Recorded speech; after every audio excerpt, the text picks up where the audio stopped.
Hi, and welcome to Cat Fasting. So here's my latest update.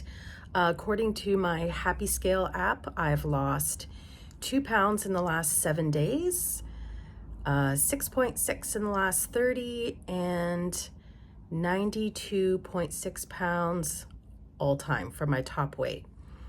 This last week, I had a lot of food. Eating on the weekend, took my shot at the beginning of the day that I ate, which was a massive mistake. I felt completely ill, and so I did a longer extended fast. So I did a 66-hour fasting on the Monday and Tuesday, and I had an up day on Wednesday, which was over 100% of maintenance level calories. Then I fasted, I think it was 40 hours on Thursday, and then I had up days on the Friday and Saturday. And the up days are equally important to the fast. It's what makes sure to protect my metabolic rate. And I mean a lot of food. On the Saturday, I had over 3,000 calories. And that I could do with my GLP-1 medication because it was the last day in that cycle. And I was actually quite hungry. I was going to fast on the Saturday after having an up day on the Friday, but when I woke up, I truly felt hunger. And that's the best thing about fasting is I can now recognize the difference between just simply having cravings or being bored and wanting to eat and actual hunger. So I did eat. But I did have to stop eating by 5 p.m. Still had trouble sleeping because food just does not like to digest in my stomach before bedtime unless I cut it off as early as possible. And 5 p.m. is a little bit later. I prefer 4 just to be safe. So I took my shot this week of 12.5 milligrams. I took it on Sunday morning, and that is when I started my fast. The first day was actually very easy. I really had no cravings. I had a tiny little bit of like late afternoon usual, oh, could I be hungry? Maybe I'm hungry, but it wasn't as bad as normal. And every single day I fast, that 4 p.m.-ish hunger is completely normal for me. So I know it's something I just have to push through, and it does go away. I don't usually have any hunger at all in the evenings. Let's see. So I'm still in that fast. So I fasted Sunday. I fasted yesterday, which was Monday. Today is Tuesday. I am going with it. It just works better with my schedule this week to attempt to do my very first 72-hour fast. That is a clean fast, so I am having black coffee. I could have green tea, but I'm just not lately. And I usually have a can of unflavored mineral water, just for, I don't know, something interesting to drink in the mid-afternoon. And of course, regular water. And I'll break my fast at 5 p.m. today, gently, and it'll be low carb, and it'll be all 100% good for me foods. There will be absolutely no treats or crap whatsoever. I really don't want to spike insulin in any kind of brutal or violent way. It's really important that I break my fast gently, and then the next day will be my up day. And I'm not sure when I'm going to fast again. I could fast again on the Thursday, but I may push it to Friday. I really think it is important that I pay attention not to over fast. This last week, I've had some extra stress with work and family stuff, and I did notice, and this is totally normal, after I take my shot, usually my weight does go up a little bit. I don't know why, it just does. And then it went back down to my previous low weight, and I actually didn't see any loss at all until today. And that's like waking up completely dehydrated after 2 days of fasting.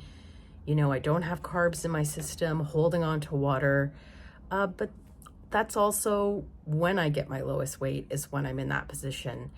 So I'm still counting the 2 pounds of weight loss as real. But if I weighed myself after eating, it would completely disappear. So we'll see what happens next week.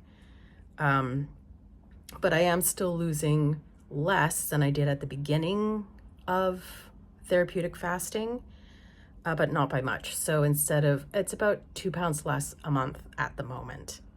I don't know. A lot of it is because it's the holiday season and I'm not the most disciplined person when it comes to Christmas treats. A lot better than I used to be, but it's not perfectly virtuous.